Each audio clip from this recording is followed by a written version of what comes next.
આજે વાત કરીશું એક એવા મંદિર વિશે કે જેનું શ્રી કૃષ્ણ ભગવાન સાથે ગજબનું જોડાણ છે. નવીન વાતોની ગુજરાત એક્સપ્લોર સિરીઝના 30મા એપિસોડમાં અમે પહોંચી ગયા છે ગીર સોમનાથ જિલ્લામાં પ્રખ્યાત સોમનાથ મંદિરથી થોડાક જ અંતરે આવેલા ભાલકા તીર્થે. શ્રી કૃષ્ણ ભગવાનનો જન્મ મથુરામાં થયો અને ઉછેર ગોકુળમાં એ તો બધાને જ ખબર છે, પણ બહુ ઓછા લોકો જાણતા હશે કે એમનું મૃત્યુ ભાલકા તીર્થમાં થયું હતું.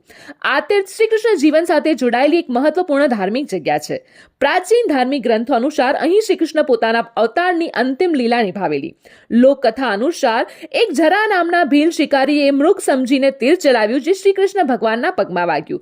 જરાએ ભગવાનની માફી માંગી અને ભગવાને એને માફી આપી અને પોતાના ધામ પ્રસ્થાન કર્યું હતું. આ ભાલકા તીર્થ એક સુંદર મંદિર છે. અહીં શ્રી કૃષ્ણ અને જરાનું શિલ્પ છે જે પૌરાણિક ઘટનાને જીવંત કરે છે. મંદિરનો પરિચય શાંતિમય અને આધ્યાત્મિક છે, જ્યાં ભક્તો શાંતિ અનુભવે છે. તો સોમનાથ મંદિરે દર્શન કરવા જાઓ ત્યારે 5 કિલોમીટર દૂર આવેલા ભાલકા તીર્થે જવાનું ચૂકતા નહીં.